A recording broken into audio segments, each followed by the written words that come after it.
வேர்ல்டுல மிகப்பெரிய ஒரு பேண்டமிக் அதுக்கப்புறம் வரப்போகுதுன்னு நம்ம சொல்லிட்டு இருந்தோம். அதாவது இப்போ கூட ரீசெண்டாக நீங்கள் நியூஸ்லாம் பார்த்துருப்பீங்க. அதாவது கொரோனா பரவல் அதிவேகமாக இருக்கிறது. மிக விரைவில் உங்கள் வீட்டை அடைய போகிறது. உங்கள் மூக்குக்குள் ஏறி உங்கள் உடம்புக்குள் பரவ போகிறது அப்படின்னு நியூஸ்லாம் பரபரப்பான நியூஸ்லாம் பார்த்துருப்பீங்க. பிரேக்கிங் நியூஸ் டடன் அண்ட் மியூசிக்லாம் போட்டு சாவடிச்சுருப்பாங்க. ஸோ இதெல்லாம் பார்த்துருப்பீங்க. இதே தான் 2018, 19 ஆரம்பிச்சாங்க.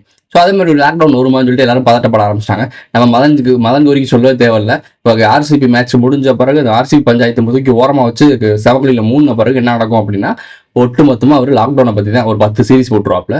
ஸோ வெயிட் பண்ணி பாருங்க, அடுத்தடுத்து வீடியோ போடுவாங்க. லாக்டவுன் இங்கே வந்து விட்டதா, அத்தனை பேருக்கு கொரோனாவா, மீண்டும் லாக்டவுன், இந்தியாவில் மறுபடியும் லாக்டவுன், எண்ட் அப்படின்னு சொல்லி முடிச்சு விடுவாப்ல. நிறைய வீடியோ பார்ப்பீங்க இனிமே ஃபியூச்சரில் வரும். ஓகே, இந்த லாக்டவுன் வருமா இல்லை பேண்டமிக் வந்து ஒரு வேற லெவலில் பரவ போதா அப்படின்றது தான் கொஞ்சம் டீட்டெயில்டாக இணையதள போராளிகள் வீடியோ போட்டிருப்பாரு. அந்த வீடியோட டிஸ்கிரிப்ஷன்ல கொடுக்குறேன், பார்த்துக்காங்க. பட் நம்மளோட பாயிண்ட் ஆஃப் வியூ அது என்ன மாதிரி விஷயங்கள் அணுக போகுது, என்ன நடக்க போகுது அப்படின்றத நம்ம ஸ்டைலில் நம்ம ரிவீல் பண்ண போகிறோம். வாங்க வீடியோக்குள்ள போகலாம்.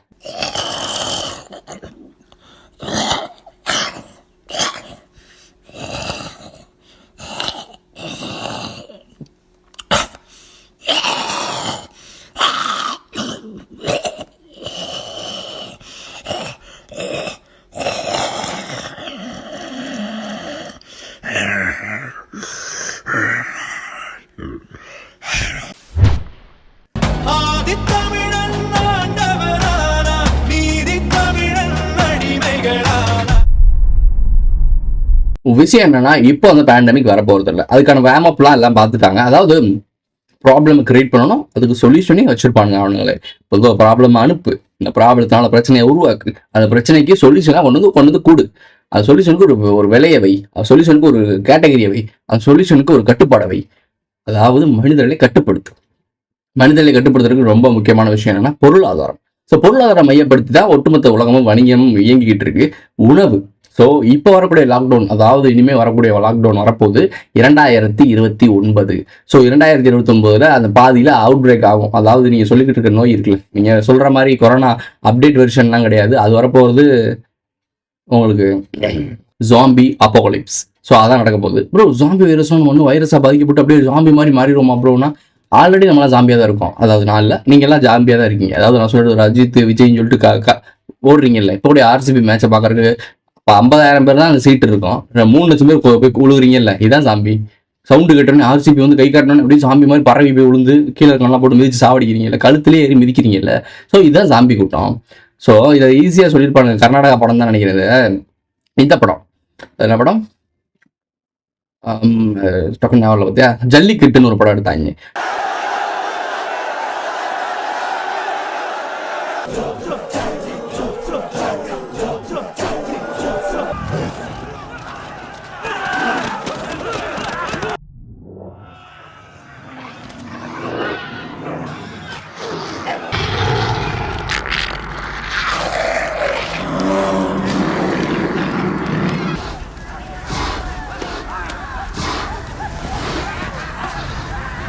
நம்ம ஜல்லிக்கிட்ட கிண்டல் பண்ற மாதிரி எடுத்துட்டு அங்க வந்து மனுஷன் பிச்சு எறிவாங்க. ஸோ அந்த அப்போகலிப்ஸ் தான் வரப்போகுது. மனிதர்கள் உணவுக்காக அடிச்சுக்கிட்டு சாக போறோம். ஜாம்பி அப்போகலிப்ஸ் இவ்வளவு நாள் பார்த்துருப்பீங்களா ஜாம்பி படம்னா? ஸோ அந்த மாதிரி இருக்க போறது இல்லை. அது படத்துக்காக கொஞ்சம் ஃபேண்டஸியா கொஞ்சம் வேற லெவலில் காட்டியிருப்பாங்க. ஆனால் கிருமி மூலியமாகத்தான் அந்த ஜாம்பியா மாறுவாங்க. அதே மாதிரி ஒரு கிருமி மூலியமாக தான் நம்ம ஜாம்பியெல்லாம் ஆக மாட்டோம். ஆனால் ஜாம்பி ஆகிறதுக்கான வேலைகள் நடக்கும். எப்படி அப்படின்னா அந்த வீடியோ பார்த்தவங்களுக்கு தெரிஞ்சிருக்கும், டிஸ்கிரிப்ஷன்ல இருக்கு, பார்த்துக்கோங்க, டீட்டெயிலாக இருக்கும். மனிதர்களுக்கு உணவு பிரச்சனை. அதாவது எவ்வளவோ அள்ளி வாயில போட்டாலும் அது செரிக்காது. வெறும் பிண்டமாக தான் வெளியே போகும். அதாவது ஒரு ஆப்பிள் சாப்பிட்றீங்கன்னா ஆப்பிளுக்கு ஒரு ப்ரோட்டீன் இருக்கும், ஒரு சில விஷயங்கள் இருக்கும், இன்க்ரீடியன்ட் இருக்கும். அது உடம்புக்குள்ள ஒரு ஹெல்த்தை உருவாக்கும். கேரட் சாப்பிட்டீங்கன்னா கண்ணுக்கு நல்லது, இந்த மாதிரி சொல்லுவாங்கல்ல, விட்டமின்ஸ்லாம் இருக்குல்ல, இந்த விட்டமின்ஸை மட்டும் கட் பண்ணிடும். உடம்புகளை கொண்டு போய் செரிச்சு முன்னாடி அப்படின்னு இறக்கி விட்டுரும், அவ்வளோதான். ஸோ இப்படி வெறும் வாங்கி இறக்குறது. ஒரு ரைஸ் மில்லில் ஒரு மாவு மில்லு என்ன வேலை பார்க்குமோ அந்த வேலையை தான் மனிதர்கள் அந்த நோயினால் பாதிக்கப்பட்டா பார்ப்பாங்க. சொல்றது என்னன்னா, நீ எவ்வளவு சாப்பிட்டாலும் வெறும் சக்கையை மட்டும்தான் வெளியே போடுவ. கரும்பு சாறில் எப்படி சாறு மட்டும் ஒரு பக்கத்து போயிடும், ஆனால் வெறும் சக்கை மட்டும் வெளியே விழுகும்ல, அந்த மாதிரி தான் இருக்கும். நீ எவ்வளவு தின்னாலும் உடம்புக்குள்ள ப்ரோட்டீன்ஸ் தேவையான இன்கிரீடியன்ஸ் எதுவுமே சேராது. அதுக்கு அதை தடை செய்யறதுக்கான ஒரு இன்கிரீடியண்ட்டை கலந்து தான் உள்ள செலுத்த போறாங்க அந்த நோயினால. ஸோ அந்த நோய் அப்படிதான் பண்ணும். கிட்டத்தட்ட உங்களுக்கு புரிஞ்சிருக்கணுமே ஜாம்பிஸ்ன்னு. ஜாம்பிஸ்க்கு என்ன, கடிக்க தான் போவாங்க. அதாவது பசி தானே, ஆண்டு வருவாங்க. இல்லை அதுக்கு காரணம் என்ன, வாயில தான் வரும் கடிப்பாங்க. ஸோ மனிதர்களையே கடிச்சு சாப்பிட்றதுக்கு கூட வாய்ப்பு இருக்கு. ஏன்னா எதத்தினாலுமே இறங்காது. சோறு சாப்பிடுவான், பீஸா சாப்பிடுவான், பர்கர் சாப்பிடுவான், எல்லாம் சாப்பிடுவான், மண்ணள்ளி திம்பான், எதை வேணா திம்பான், எதுவுமே சிரிக்காது. இறுதியா ஒரு மனுஷன் அடிச்சுட்டு, ஏன்னா சாப்பாடு இருக்காது அந்த இடத்துல. எவனுக்குமே எல்லாருக்குமே அந்த பசி வெறி இருக்கும். ஆனா பசி சாப்பாடு எவ்வளவு இருந்தாலும் இறங்காது வயிற்றுக்குள்ள. ஸோ இவ்வளவு பெரிய பிரச்சனை இருக்கும்போது என்ன நடக்கும் அப்படின்னா, அடுத்த மனுஷன் அடிச்சுட்டு பிச்சுட்டு சாவாய் இல்லை. ஜாம்பிஸும் அதானே பண்ணுது. ஸோ கிட்டத்தட்ட ஜாம்பிஸ் தான், ஆனால் ஜாம்பிஸ் இல்லை. புரியல. அதாவது நம்ம ஜாம்பிஸா முழுவதுமா மாற மாட்டோம். அதுக்கான எல்லா முன்னெடுப்புகளும் நடக்க ஆரம்பிச்சிருச்சு. நம்ம ஆல்ரெடி ஜாம்பிஸ் அப்போகலிப்ஸ்லாம் இருக்கும். ஆனால் அது ஒரு அவுட் பிரேக் வெடிக்கும்ல, அப்போ வந்து உணவுகள் இருந்தாலும் அந்த உணவு உன் வயிற்றுக்குள்ள போய் ஒரு உணவா இருக்காது. உணவுக்கான வேலை என்ன, உன் பசியை தீக்கிறது. அது அந்த இடத்துல அவன் வயிற்றுல போய் ஏதோ ஒரு பிண்டம் இருக்கும், அது வெளியே போயிடும். ஆனால் அதுல இருந்து இருக்கக்கூடிய இன்கிரீடியன்ஸ் எடுக்கும்ல, அது ஊட்டச்சத்துலாம் எடுக்கும்ல, அந்த ஊட்டச்சத்தை எடுக்காது. அதை மட்டும் மிக்ஸ் பண்ணி கட் பண்ணிடுவாங்க. அப்படி கட் பண்ணிட்டாங்கன்னா வெறும் சாப்பாடு உள்ள போகும், செரிக்கும், வெளியே போகும். சாப்பாடு உள்ள போகும், செரிக்கும், வெளியே போகும். அந்த டைம்ல உன் பசி தான் ஆக்குமே தவிர உன் உடம்பு உருகிக்கிட்டே போகும். ஏன்னா அதுல இருந்து உனக்கு சத்து எடுக்கலையே. சத்து எடுக்காம போனா நீ என்ன ஆவ, அப்படியே ஒல்லியா ஒட்டி போய் சாம்பி மாதிரி தானே ஆவ. என்னடா பண்றதுன்னு தெரியாம தான் பிரச்சனை நடக்கும். எதை சொன்னாலும் இதாக மாட்டேதுன்னு சொல்லி எல்லா இடத்துலயும் இதே உலகம் முழுக்க இது நடந்துச்சுன்னா என்ன நடக்கும்னு யோசிச்சுப்பார். குறிப்பா இந்தியா மாதிரி நிறைய மக்கள் இருக்கக்கூடிய நாட்டுல இது நடந்தா என்ன நடக்கும்னு யோசிச்சுப்பார். சொல்லவே தேவையில்ல, ஜாம்பி அப்போகலிப்ஸ்னு ஒன்று தெரிஞ்சிருக்கும். இதுக்கப்புறம் இது அப்படியே தொடர்ந்து பொருளாதார வீழ்ச்சி. ஏன்னா இது ஒரு பேண்டமிக் ஆக்கிடுவான். அதுக்கு ஒரு வேக்சின் ரெடி பண்ணி வச்சிருக்கான் ஆல்ரெடி. இந்த நோயவே அவன் தான் கண்டுபிடிக்கிறான். அப்போ நோய்க்கு எதிர்ப்பு சக்தி எல்லாத்தையும் டெஸ்ட் பண்ணிட்டு ஆக்சுவலாக என்ன பண்ணுவானுங்க, நான் முதல் ஒரு நோய் இருக்கும், சைனாலேருந்து வெளியான நோயுமே அவங்க தான் அவுட் பிரேக் பண்ணாங்க. ஒரு அதாவது ஒரு ரிசர்ச் சென்டர்ல இருந்தால் வெளியே வந்துச்சுன்னு உலக மக்கள் எல்லாருக்குமே இப்போ தெரியும். ஸோ நோயை அவங்க தான் உருவாக்கியிருக்காங்கன்னு உங்களுக்கு நல்லாவே தெரியும். இப்போ கூட ரீசெண்டாக ஏதோ ஒரு இடத்துல நான் ஒரு நியூஸ் படித்தேன். ஒரு நோயை கடத்த போகும்போது, ஏதோ ஒரு கிருமி நோயை கடத்த போகும்போது மாட்டிக்கிட்டாங்களாம். ஏதோ ஒரு நோயின்னு சொல்லி பாக்கெட்டாக போட்டிருக்காங்க. ஏதோ சின்ன பூச்சி மாதிரி ஒன்று இருக்குது, அது கிடைச்சா கூட நான் போட்டு விட்றேன். ஸோ எதுக்கு நோயை கடத்தணும், உனக்கு புரியுதா? உனக்கு இவ்வளோ பெரிய பார்சலில் தூக்கிட்டு போய் ராக்கெட்டை சொருக முடியாதுன்றக்காக இம்முனியாக கண்ணுக்கே தெரியாத ராக்கெட்ஸை கொண்டு போகிறானுங்க. அணுகுண்டு விழுந்த இடத்த கூட சரி பண்ணிடலாமே தவிர இந்த மாதிரி நோய்கள் பரவுச்சுன்னா அந்த இடத்த, அதாவது அவங்களுக்கு தேவையான ஆட்கள் மட்டும் அழிவாங்க. எப்படி நாகர்களை தேர்ந்தெடுக்கப்பட்டு இந்த பூமியில அழிச்சாங்களோ, டைனோசர்ஸ் எல்லாம் எப்படி இந்த பூமியில தேர்ந்தெடுக்கப்பட்டு அழிச்சாங்களோ, மற்ற உயிரினங்கள் இருக்குல்ல, ஸோ அது மாதிரி அவங்களுக்கு தேவையற்ற மனிதர்களை மட்டும் அழிக்கிறதுக்கான ஜாம்பி வைரஸை அவனுங்க பரப்புவானுங்க. புரிஞ்சிருக்கும்னு நினைக்கிறேன். இப்ப தெளிவா புரிஞ்சிருக்கணும். நாம முன்னோர்கள் நம்ம வாழணுன்றக்காக இந்த பூமியில நாகர்கள் அழிக்கும் போது என்ன மெத்தடை பயன்படுத்தினாங்களோ அதே மெத்தடை இப்ப நமக்கு எதிராக பயன்படுத்த போறானுங்க, வேறொரு வடிவத்துல. ஸோ இதுதான் நடக்க போகுது. அதுக்கு வந்து எல்லா மனிதர்களும் பலியாவாங்க. அதாவது அவங்களுக்கு சாதகம் இல்லாத மனிதர்கள். அவங்களுக்கு சாதகம் இல்லாத மனிதர்னா என்ன, இந்த ஜனநாயகம், சென்ட்ரல் கவர்மெண்ட் கட்டுப்பாடு, இந்த ஒட்டுமொத்த உலகம், இந்த மேட்ரிக்ஸை போட்டு புகழ்வான்ல, இந்த மேட்ரிக்ஸ் மாதிரிலாம் ஒரு உலகம் வருமா அப்படின்னு புகழ்றான்ல, அவனெல்லாம் எஸ்கேப்பு. இதுக்கெல்லாம் எதிர்த்து நீ என்ன எல்லாத்தையும் கட்டுப்படுத்திட்டே இருக்கணும், இதுக்கு எல்லாத்தையும் உன்ட்ட கையேந்து நின்றுட்டே இருக்கணும், ஒரு ரோடு போட்டு தர மாட்டேன், லைட்டு போட்டு தர மாட்டேன், இப்பெல்லாம் கேள்வி வைக்கிறான். அடிப்படை கேள்வி வைக்கிறான் பாரு, சாதாரண மனிதன். அவனை தான் காயடிக்க போறாங்க. எதிர்த்து கேள்வி கூட ஒரு சமூகமே இருக்கக்கூடாதுன்னு நினைச்சிட்டானுங்க ஒன் வேர்ல்ட் கவர்மெண்ட்ல. ஸோ அதுக்கான வேலைகள் எல்லாமே நடக்கும் 2029. ஸோ அதுக்கான வேலைகள் கொஞ்சம் கொஞ்சமாக நடக்கும். ஏன் பில்கேட்ஸ் இதுக்கு உலகம் முழுக்க விவசாய லேண்ட்லாம் வாங்கி வைக்கிறான்? விவசாயம் பண்ண போறான். அவன் சாஃப்ட்வேர் கம்பெனிக்காரனுக்கு எதுக்கு விவசாயம்? அவனுக்கு தெரியும் நம்ம அடுத்து ஒன்று, அவனே சொன்னான்ல 2வது பேண்டமிக் ஒன்று வரும் அப்படின்னு சொன்னான்ல அப்போவே. இது ஒன்று முடிஞ்சிருச்சு, ஆனால் இதுக்கு மேலே அதுக்கப்புறம் ஒரு பேண்டமிக் வரும். ஏன்னா நாங்கள் பிளான் பண்ணியிருக்கோம். நாங்கள் வட்டமேனசை மாநாடு போட்டுட்டு ஓகே அடுத்து ஒரு 29 போட்டு விட்ருவோம், அப்போ தான் சரி வரும். ஏன்னா அப்போ தான் நிறைய பேர் பிள்ளைய குட்டியை பெற்று போட்டு நிறைய பேர் இருப்பாங்க, அடிச்சு போட்டு தள்ளுறது ஈஸியாக இருக்கும் அப்படின்னு பேசிக்குவாங்க. இவங்க எல்லாம் மனுஷ பிரிவியே கிடையாது, சொன்னா அவன் புரியாது. ஓகே, இப்படி ஒரு விஷயம் நடக்க போது 2029. அதை தொடர்ந்து பொருளாதார வீழ்ச்சி. அமெரிக்காரன் என்ன பண்ணிட்டு இருக்கான்? அமெரிக்காரனோட டாலரோட மதிப்பு குறைஞ்சிக்கிட்டே வருது. அவன் இவ்வளவு நாள் உலகம் முழுக்க நாட்டாம பண்ணி பழகினவன். உனக்கு தெரியும், நீ இந்த வீட்டுல எதாவது வாங்கினாலும் அந்த வீட்டுல எதுக்கு வாங்கினாலும் என்கிட்ட வரி கூடுறான்னு சொல்லுவான். அப்படி ஆள் அவன். ஏன்டா நான் அவங்ககிட்ட போய் பெட்ரோல் வாங்குறதுக்கும் நான் அவங்ககிட்ட போய் டீசல் வாங்குறதுக்கும் உனக்கு எதுக்கு நான் வரி கட்டணும், உன் காசு எதுக்கு நான் வாங்கணும்னு கேள்வி எவனும் கேட்க மாட்டான். அந்த தற்கொலை அந்த கட்டமைப்புக்குள்ள அப்படியே போயிட்டு இருக்குங்க. சிம்பிள். அமெரிக்கா டாலர்ல எதுக்கு மோனோபொலி பண்ணணும்? என்கிட்ட தனியாக காசு இருக்குது, எனக்குன்னு ஒரு மதிப்பு இருக்குது, நான் ஒரு நாடு தானே, ஸோ எனக்குன்னு ஒரு மதிப்பு இருக்குது. என் காசை கொடுத்து நான் வாங்க முடியல, என் காசுக்கு எங்கள் மதிப்பு இல்லை. இது அடிப்படை மக்கள் கேட்க மாட்டீங்க. தலைவர்களே அந்த கையெழுத்தை போட்டு போயிடுவாங்க. ஏன்னா அவங்களுக்கு என்னன்னே தெரியாது. அவங்க ஒரு மந்தைகள், ஆட்டு மந்தைகள், அவங்க எல்லாம் பெரிய ஆள் நினைச்சிட்டு இருக்கீங்க. சரி, ரைட்டு விடுங்க. இப்படி ஒரு விஷயம் நடக்குது. இப்போ அவனுடைய மோனோபொலி முடிய போகுது. அமெரிக்காவை வீழ்த்த போறாங்க. அமெரிக்கா விழுகணும்னா என்ன நடக்கணும்? விழும் போது சேர்ந்து கூட இருக்க எல்லாரும் சேர்ந்து விழணும். அமெரிக்கா மோனோபொலி பண்ணுது. உலகம் முழுக்க இருக்க எல்லா நாடுகளும் அமெரிக்கா டாலரை பேஸ் பண்ணி தான் நடந்துட்டு இருக்கு. ஆல்ரெடி பாதி பேர் இந்த பிரிஸ்க்குள்ள போயிட்டானுங்க. பிரிஸ்க் தானே, சைனா, ரஷ்யா அவங்கலாம் இந்தியாவை அதுக்குள்ள போய் கை கொடுத்துருச்சு. ஸோ போயிட்டானுங்க. ஸோ சைனாக்காரங்க ஒரு கூட்டுறவு வங்கி மாதிரி.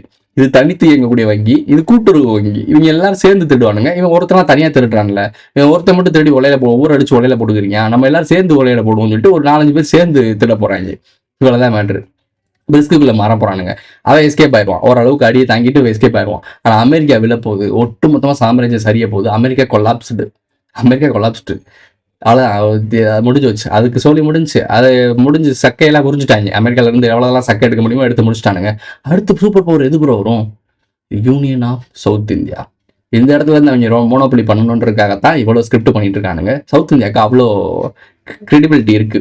இது உலகளாவியல் இருக்கக்கூடிய ஸ்பிரிச்சுவல்ல பார்த்தாலும் சயின்டிபிக்கலா பார்த்தாலும் உலகத்துடைய காந்த மையப்பகுதி குமரிக்கண்டம் அப்புறம் கன்னியாகுமரி இது ரெண்டுக்கு இடைக்கிட்ட ஒரு இடத்துல, அதாவது சவுத் இந்தியா கீழே தான் இருக்கு. ஸோ சவுத் இந்தியா கீழே தான் போர்ட்டலுக்கான கேட்வேவும் இருக்கு. ஒரு ஒரு ஒரு இடத்துல காந்தத்தன்மை, அதாவது ஈர்ப்புத்தன்மை அதிகமா இருக்கு அப்படின்னா அங்கே ஒரு ஹோல் இருக்கணும்ல.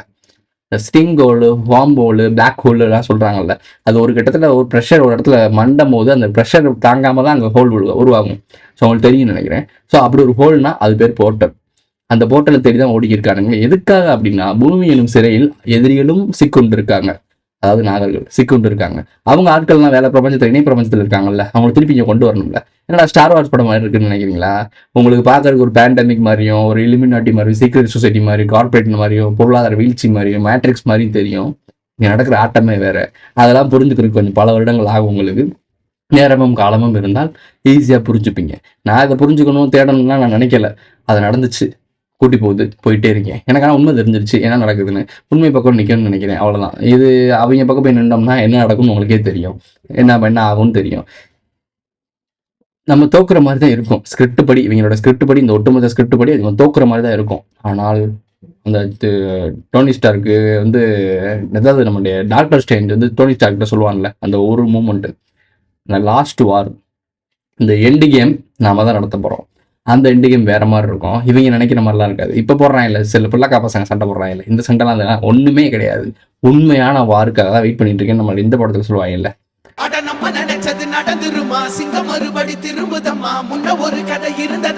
குதிரை கும்பல் இங்கே தான் இருக்கு, சிங்க கும்பல் இங்கே இனிமேல் வரப்போகுது. அதுக்காக தான் யூனியன் ஆஃப் சவுத் ரெடி பண்ணிட்டு இருக்காங்க. அண்ணன் ரோடெல்லாம் கிளீன் பண்ணுங்க, வீடெல்லாம் ரெடி பண்ணுங்க, ஹை லெவலில் இன்ஃப்ராஸ்ட்ரக்சரை மாற்றுங்க, நாகரிக கட்டமைப்பில் அபிவிருத்தி வளர்ச்சி அடைஞ்ச அதெல்லாம் சொல்லுவாங்க ஸ்மார்ட் சிட்டியா. ஸ்மார்ட் சிட்டி வேணும்ல அண்ணன் வரதுக்கு, அதுக்காக. சரி, ஓகே, இதெல்லாம் கொஞ்சம் புடி வச்சு பேசுகிற மாதிரி இருக்கும். நம்ம ஆட்களுக்கு புரியும் நான் என்ன சொல்கிறேன்னு.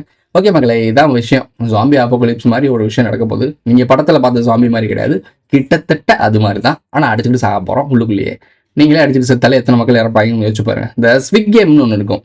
அது எதுக்காக அப்படின்றா, இந்த ஒரு விஷயம் நடந்துச்சுன்னா, ஐயோ உங்களுக்கு இந்த மாதிரி விஷயம் நோய் இருக்குன்னு கண்டுபிடிக்கிறது, அப்போ நிறைய நோய்கள் வந்துட்டு இருக்கும். அப்போ இந்த மாதிரி நோய்களை கண்டுபிடிக்கணும் அப்படின்னா இந்த சிப்பை பொருத்திக்கோங்க, உங்களோட எல்லா தீர்வுக்கும் ஒரே சொல்யூஷன் அப்படின்னு சொல்லிட்டு சிப்பை கொடுப்பாங்க. அரிசி அளவில் இருக்கும்ல, நம்ம கூட சொன்னோம்ல, இந்த யூதர்கள் எல்லாம் சொல்லியிருப்பாங்க, பைபிளில் குரான்லாம் சொல்லியிருப்பாங்கல்ல, அந்த அரிசியை போட்ட அளவுக்கு கொடுப்பான். அதை அந்த என்ன வில்லன் சொல்லுவான் இல்லை, வில்லன் கேரக்டர் அவன் கொடுப்பான், அதை வாங்கிக்காதீங்க, யாருமே அதை பொருத்திக்க கூடாதுன்னு மதங்கள்லையும் சொல்லியிருக்கோம். நாமளை தான் சொல்கிறோம், அதை பொருத்திக்கவே கூடாது. எவன் அதை பொருத்திக்கிறானோ செத்தேன், நிரந்தர அடிமையாவே. உன்னுடைய ஆதார் ஐடி, பேன் கார்டு, உன்னுடைய ஒட்டுமொத்த ஜாதகமும், உன்னுடைய ஒட்டுமொத்த பாஸ்வேர்டும், உன்னுடைய ஒட்டுமொத்த பேங்க் டீட்டெயில்ஸும், உன்னுடைய எல்லா டீட்டெயில்ஸும், நீ இறந்தாலும் செத்தாலும் பொழைச்சாலும் வளர்ந்தாலும், நீ அரிசி பருப்பு வாங்கினதுலேருந்து கோதுமை பருப்பு வாங்கினது எல்லா டீட்டெயிலும் அந்த குட்டியோண்டு சிப்புக்குள்ளே போயிடும். ஸோ உன்னை டிடெக்ட் பண்ணுறது, உன்னை கண்ட்ரோல் பண்ணுறது எவ்வளோ ஈஸின்னு யோசிச்சுப்பார். எல்லா உலக மக்களுக்கு இது பொருத்திட்டானுங்கன்னா என்ன நடக்கும்? அவனுக்கு தேவையான மக்கள் தொகை வேணும். அப்போ அதுக்கு அதிகமாக இருக்க மக்கள் தொகை, எவன் எனக்கு எதிர்ப்பாக இருக்க மக்கள் தொகை, இதெல்லாம் எங்கே இருக்குன்றத ஒரு கம்ப்யூட்டரில் உட்காந்து அவனால் பார்க்க முடியுமா முடியாதா? அப்படி உட்காந்து பார்த்தானா யாரெல்லாம் தேவையில்லைன்னு நினச்சிக்கிட்டு அந்த மரபணு மாற்றப்பட்ட அந்த கேரட்டை தூக்கி எறிவானா மாட்டானா? வெங்காயம் கேரட்லாம் இருக்குல்ல, அதெல்லாம் தூக்கி பயிரிடுவானா மாட்டானா? அந்த பயிரோட இம்பாக்ட் எவ்வளோ பெருசாக இருக்கும்னு யோசிச்சுப்பார். இதெல்லாம் நடக்கும், ஃபியூச்சரில் நடக்கும். அதுக்கு தான் பிளான் பண்ணிட்டு இருக்கான். அதுக்கு எதிர்த்து இதெல்லாம் முடிஞ்சு ஒரு 2032-33 அப்புறம் ஒரு போர் இருக்கு. அந்த போருக்கு தான் நம்ம தயாராகிட்டு இருக்கோம் இப்போவே. என்ன ப்ரோ அப்படி சொல்றாங்கன்னா, கண்டிப்பா மனிதர்களால் இது நாள் வரைக்கும் இருக்க அரசாங்க அதிகாரம், ராயல் பிளட் லைனும், அஜெண்டா குரூப்ஸும், இந்த நாகர்களும் தான் போர்களை டிசைன் பண்ணிட்டு இருந்தானுங்க. உண்மையான போர், அதாவது மனிதர்களுக்கு இடையே இருந்து வந்த போர் இன்னும் நடக்கலை இல்லை. அது இதுவரைக்கும் நடந்ததே கிடையாது. பல்லாயிரம் ஆண்டுகளுக்கு அப்புறம் 2040க்குள்ள நடக்கும் ஒரு போர். அதுதான் உண்மையான போர். அந்த போருக்கு தான் சண்டை போட்டு நம்ம ஜெயிக்கிறோமா இல்லையான்னு பார்க்கறது. இப்போ அந்த போரை அவன் ஆரம்பிச்சான் அப்படின்னா தோத்துருவான்னு அவனுக்கு நல்லாவே தெரியும். ஏன்னா மக்கள் தொகை அதிகம். அவனுக்கு தேவையான அளவுக்கு கம்ப்ரஸ் பண்ணிடணும். அதாவது அவன்கிட்ட உலகத்தில் இருக்க எல்லா டெக்னாலஜியும் இருக்கு, எல்லா பவரும் இருக்கு. இருந்தும் ஒரு மனித கூட்டத்தை பார்த்து பயப்படுறான்னா அவ்வளவு பொட்டன்ஷியல் இருக்கு நம்மகிட்ட. சிங்களம் எல்லா நாட்டோட சப்போர்ட்டும் இருந்துச்சு, எல்லா விதமான ஆயுதங்களும் இருந்துச்சு. ஒண்ணுமே இல்லாத நிர்கதியா இருந்த நம்மளுடைய சிங்கள இராணுவம்க்கு எதிராக நின்ன நம்மளுடைய எல்டிடி, அதோட அபரிவிதமான வளர்ச்சியை உங்களுக்கு தெரியும்னு நினைக்கிறேன். குட்டியோண்டு குரூப் தான், ஆனா எவ்வளவு பெரிய வேலை பார்த்தாங்க. கடுகு சிறுத்தாலும் காரம் பெருசுன்னு சொல்லுவாங்கல்ல, அந்த மாதிரி குட்டியோண்டு தீவுக்குள்ளேயே இவ்வளவு பண்ண முடியும் அப்படின்னா இந்தியான்ற ஒரு லேண்ட் நம்ம கையில கிடைச்சுன்னா என்ன நடக்கும்னு யோசிச்சுப்பாரு. தெரியல நான் சொல்றது ஒன்று புரியும்னு நினைக்கிறேன். அதனாலதான் நம்மளை ஒழிச்சு கட்டணும்னு நினைக்கிறாங்க. ஒட்டுமொத்தமா மனித இனத்தை அழிக்கிறதும் தமிழர் இனத்தை அழிக்கிறதும் அவங்க பிளான் இல்லை. சுருக்கி அவன் நம்மளை கட்டுப்படுத்துற இடத்துக்கு வந்துற வரைக்கும் நம்மளை சுருக்குவான். மரபணு மாற்றப்பட்ட விதைகள் கொடுப்பானுங்க, பயிர்கள் மாற்றுவானுங்க, அது மாற்றுவாங்க, ஏகப்பட்ட விஷயங்களை கொண்டு வந்து கொடுப்பானுங்க. குடும்ப கட்டுப்பாடு பண்ணுங்க அப்படின்னு சொல்லி நம்ம ஆளுகளை வச்சு நம்ம ஆளுகளை கையடிச்சு நம்ம ஆளுகளை உட்கார வச்சுருவாங்க. ஆனால் நார்த் இந்தியாவில் அப்படி ஒரு வார்த்தையே தெரியாது. குடும்ப கட்டுப்பாடு அப்படின்னா என்னன்னு கேட்பாங்க. 11 பிள்ளை வச்சிருப்பாங்க, சோத்துக்கே வழி இருக்காது. 11 பிள்ளை இருக்கும் வீட்டில். அப்புறம் அவங்க எஜுகேஷன் இல்லை. அப்படிதான். முட்டாள், நாளைக்கு உனக்கு எதிராக ஏவி விட்டு உன்னை அடிச்சு சாவடிக்கிறதுக்கு உன்னை நெருக்கிறதுக்கு தாண்டா இவ்வளோ பேரை உருவாக்கி வச்சிருக்காங்க. அங்கே உருவாக்கி வச்சுட்டு பிதுங்கி வலிச்சிட்டு இருக்கா.